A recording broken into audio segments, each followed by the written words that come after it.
22 अक्टूबर 1764। यह तारीख भारतीय इतिहास की सबसे महत्वपूर्ण तारीख में से एक है, जिस दिन एक ऐसी घटना हुई जिसने भारत के भविष्य को पूरी तरह से बदल दिया और एक झटके में भारत को अंग्रेजों का गुलाम बनने पर विवश कर दिया। हम बात कर रहे हैं बक्सर के युद्ध की। बक्सर का युद्ध 22 अक्टूबर 1764 को लड़े गए इस युद्ध में एक और अंग्रेजी सेनाएं थी तथा दूसरी ओर बंगाल के नवाब मीर कासिम और अवध के नवाब शुजाउद्दौला तथा मुगल सम्राट शाह आलम की संगठित सेनाएं थी। इस युद्ध पृष्ठभूमि के पीछे बहुत सारी ऐतिहासिक परिस्थितियां थी। इसमें मुगल सम्राट की कमजोरी, बंगाल के नवाब सिराजुद्दौला की अनियमित शासन व्यवस्था और ब्रिटिश कंपनी की भारतीय विद्रोह को दबाने की इच्छा शामिल थी। बक्सर का युद्ध ईस्ट इंडिया कंपनी के मुनरों और मुगलों तथा नवाबों की सेनाओं के मध्य लड़ा गया और भारतीय इतिहास में बक्सर का युद्ध अत्यधिक महत्व रखता है, जिसने हमारे आज के भविष्य को भी तय किया। क्योंकि अगर वह युद्ध अंग्रेजों ने न जीता होता तो शायद आज भारत का भविष्य कुछ अलग होता। हम कभी अंग्रेजों के गुलाम हुए ही ना होते और भारत कभी सोने की चिड़िया से एक गरीब देश बना ही ना होता। तो चलिए जानते हैं आज इस महत्वपूर्ण इतिहास की घटना को। तो इस वीडियो में हम बक्सर के युद्ध के पहले से लेकर अंत तक की कहानी समझाएंगे। तो कहानी की शुरुआत होती है 1760 के दौर से।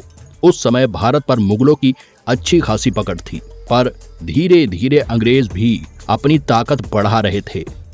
इस समय अंग्रेजों की सहायता से मीर कासिम बंगाल का नवाब बन गया, पर उसने यह महसूस किया कि उसे हर वक्त अंग्रेजी हुकूमत से आदेश दिए जाते हैं कि उसे अपने राज्य में क्या करना है और फैसले किस तरह लेने हैं। मीर कासिम को इस तरह अंग्रेजों के इशारों पर नाचना पसंद नहीं आया और उसने अंग्रेजों के फैसलों को मानने से इनकार कर दिया, जिसके बाद अंग्रेजों ने उसे नवाब पद से हटा दिया। इस अपमान के कारण मीर कासिम अंग्रेजों का कट्टर दुश्मन बन गया और उसने युद्ध करने की तैयारी शुरू कर दी। पर वह अकेला अंग्रेजों की ताकतवर सेना के सामने खड़ा नहीं हो सकता, इसीलिए वह बंगाल से पटना पहुंचा तथा पटना से वह अवध के नवाब शुजाउद्दौला की शरण में चला गया। शुजाउद्दौला अवध का नवाब था, जिसके पूर्वज लंबे समय से अवध पर एक ताकतवर पकड़ बनाए हुए थे। मीर कासिम ने यहाँ सारी बातें शुजाउद्दौला को बताई कि कैसे अंग्रेज उन्हें अपने इशारों पर नचा रहे हैं और अंग्रेज किस तरह उन्हें गद्दी से हटाकर मुगल साम्राज्य को अपने अधीन करना चाहते हैं। शुजाउद्दौला भी कहीं न कहीं अंग्रेजों के इस मंसूबे से वाकिफ था, जिसके कारण जल्द ही शुजाउद्दौला मीर कासिम की सहायता के लिए तैयार हो गया और दोनों अंग्रेजों से युद्ध के लिए एक बड़ी सेना तैयार करने लगे। जब यह बात अंग्रेजों तक पहुंची तो उन्होंने भी युद्ध की चुनौती दे दी और दोनों ओर से एक बड़ी सेना का निर्माण होकर युद्ध करने की तैयारी शुरू हो गई। यह उस समय भारतीय इतिहास के सबसे बड़े युद्ध में से एक था, जिस पर भारत के भविष्य का दाव था। 28 अक्टूबर 1764 को गंगा नदी के तट पर स्थित बक्सर नामक स्थान पर दोनों सेनाओं के मध्य भीषण युद्ध हुआ। इस युद्ध में लाखों सैनिक शामिल हुए। यह युद्ध इतना भीषण था कि कुछ ही घंटों में दोनों ओर से हजारों सैनिकों की जान चली गई। मुगल सेना की ताकतवर तोप गाड़ी बादशाह नवाब शाह आलम द्वितीय के पास थी, जिन्होंने ब्रिटिश सेना को काफी क्षति पहुंचाई। हालांकि नवाब शुजाउद्दौला के सेनापति मीर कासिम ने इसमें गलती की और उन्होंने सेना को सीधा हमला करने को कहा, जो कि एक गलत फैसला था। साथ ही मुगल सम्राट शाह आलम ने अंग्रेजों से समझौता कर लिया। वहीं मीर कासिम युद्ध क्षेत्र से भाग गया। अभी भी अवध के नवाब शुजाउद्दौला ने कुछ समय युद्ध जारी रखा, परंतु अंत में उसने भी कोटा नामक स्थान पर आत्मसमर्पण कर दिया था। परिणाम स्वरूप बक्सर के युद्ध में ब्रिटिश सेना को ऐतिहासिक जीत मिली और मुगल सेना व नवाबों की सेना बुरी तरह हार गई और इस तरह भारत के इतिहास में अंग्रेजों की यह सबसे बड़ी जीत थी, जिसके बाद मुगल शासकों के मन में भी अंग्रेजों के लिए डर बैठ गया और अब दूसरे कई राज्यों के शासक अंग्रेजों से हाथ मिलाने लगे, जिसके चलते धीरे धीरे अंग्रेज मजबूत होते गए और उन्होंने एक समय बाद पूरे भारत को ही अपने अधीन कर लिया। युद्ध के पश्चात नवाब शुजाउद्दौला और मीर कासिम को ब्रिटिश शासन ने शर्मनाक पराजय दी और उन्हें बंगाल से बाहर निकाल दिया। इसके बाद ब्रिटिश ईस्ट इंडिया कंपनी ने बक्सर समझौता किया। इस समझौते के तहत मुगल सम्राट को अपनी सेना बंगाल से वापस ले जानी पड़ी और नवाब मीर कासिम को अधिकारियों की न्यायिक शक्ति को नष्ट करके ब्रिटिश कंपनी के अधीन स्थानांतरित किया गया। इस युद्ध के बाद भारतीय उपमहाद्वीप में ब्रिटिश साम्राज्य की स्थापना हुई। बक्सर के युद्ध के बाद हेस्टिंग्स ने बक्सर संधि का एक समझौता किया, जिसमें ब्रिटिश ईस्ट इंडिया कंपनी की सत्ता और आर्थिक शक्ति में मजबूती आई और उन्होंने ब्रिटिश सत्ता को भारत में स्थापित करने का रास्ता साफ कर दिया। साथ ही इससे अंग्रेजों को बंगाल, बिहार और उत्तर प्रदेश में न्यायाधीशीय अधिकार प्राप्त हुए। बक्सर युद्ध के कारण और परिणाम। इस लड़ाई के पीछे विभिन्न कारण थे।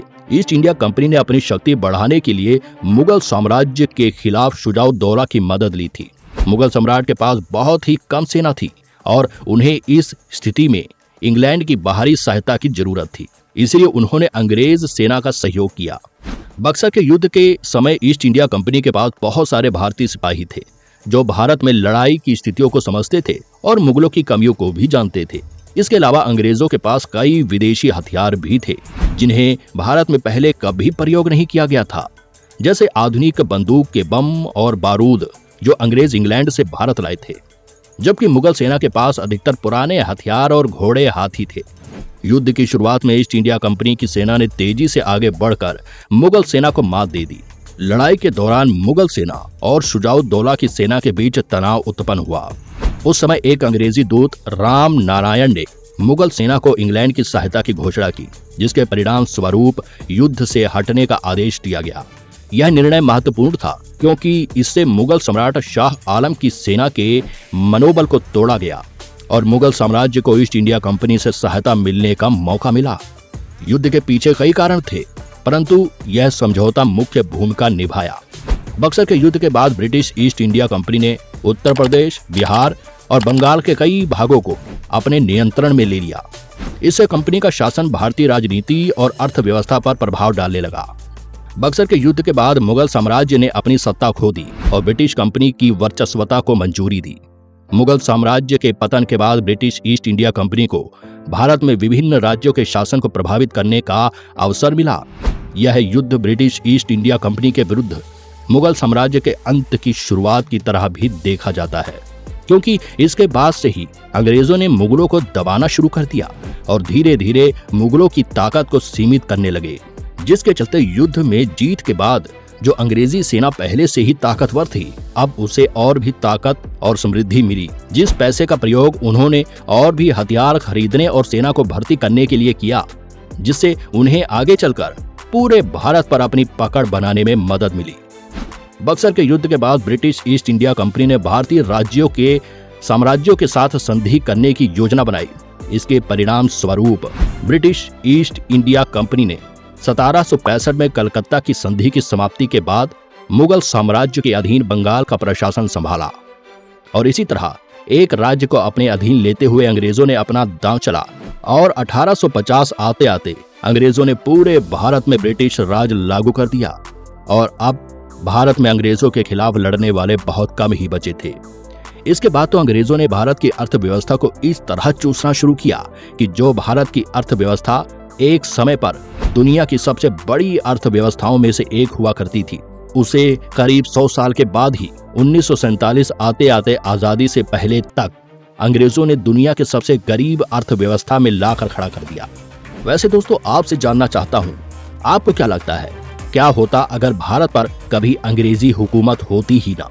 अगर भारत हमेशा आजाद रहता तो आज भारत कैसा होता? भारत की आर्थिक स्थिति कैसी होती? आप अपना जवाब मुझे कमेंट बॉक्स में लिखकर बता सकते हैं। आशा करता हूँ कि आपको आज की यह वीडियो पसंद आई होगी। वीडियो को लाइक और चैनल को सब्सक्राइब जरूर करें।